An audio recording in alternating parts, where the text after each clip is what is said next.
हरे कृष्णा।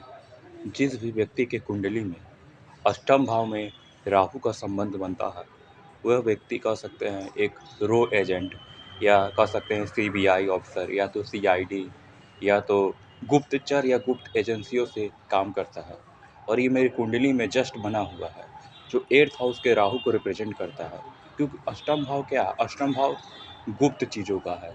यानी कि अष्टम भाव क्या है? गुप्त शक्तियों का है। वे शक्तियाँ अदृश्य होती हैं, जो व्यक्ति को दिखती नहीं है, बट वे रियलिटी है।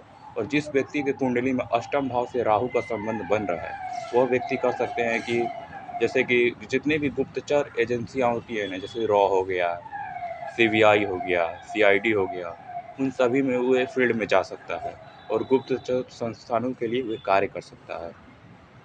और जिस भी व्यक्ति को यह जानना है कि हमारे पूर्व जन्म के कर्म कैसे थे, वो D60 चार्ट को देखेगा, यानी कि षष्टिमांश कुंडली। षष्टिमांश कुंडली जो होती है, वो आपके पूर्व जन्मों के कर्मों को दर्शाती है। और मेरे पूर्व जन्म के कर्म जो है ना, वे कह सकते हैं कि न्याय प्रणाली से जुड़े हुए हैं।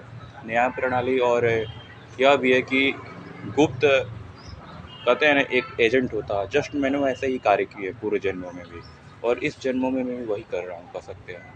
और यह भी है कि जो एर्थ हाउस होता है ना, एर्थ हाउस को कहते हैं कि जो ये भाव है, ये एकदम गहरा है, जिसको समझने के लिए आपको बहुत ही जन्म बीत सकते हैं।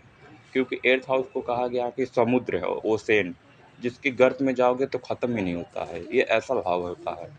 और जो कुंडली में कह सकते हैं कि राहु का संबंध है, राहु को उस परिवेश में देखा गया है कि राहु को कहा गया कि वे सिर है, ना कि वे बॉडी है। बॉडी केतु को रिप्रेजेंट करता है, जबकि सिर बस ओनली हेड है उसके पास। बस वे देख सकता है, बोल सकता है, सुन सकता है। जबकि मेरा राहु अभी रिप्रेजेंटेशन में कह सकते हैं कि बहुत ही स्ट्रॉन्ग अवस्था में है। और केतु भी है, मेरा दोनों तरफ से है। क्योंकि केतु को स्पिरिचुअलिटी का कारक ग्रह कहा गया है, स्पिरिचुअलिटी का है, जो इनर वर्क को कराता है। जबकि राहु को कहा गया है आउटर वर्ल्ड है, यानी कि वे बाहर की दुनिया है, जो राहु देख सकता है। केतु वे है जो अपने अंदर देख सकता है।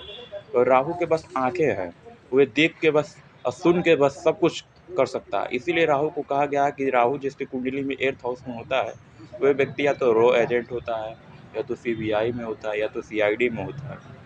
और यह भी कहा गया है कि जिनकी कुंडली में राहु 8th हाउस में होता है, वे बड़े-बड़े जज, बड़े-बड़े, कह सकते हैं कि अधिवक्ताओं की कुंडली में जस्ट 8th हाउस का राहु बैठा होता है, जो उनको जज, अधिवक्ता, एडवोकेट, और वे हाई कोर्ट, सुप्रीम कोर्ट, बड़े-बड़े लेवल पे कह सकते हैं कि उनकी कुंडलियों में विद्यमान होता है, जिनके कुंडली में राहु 8th हाउस में होता है।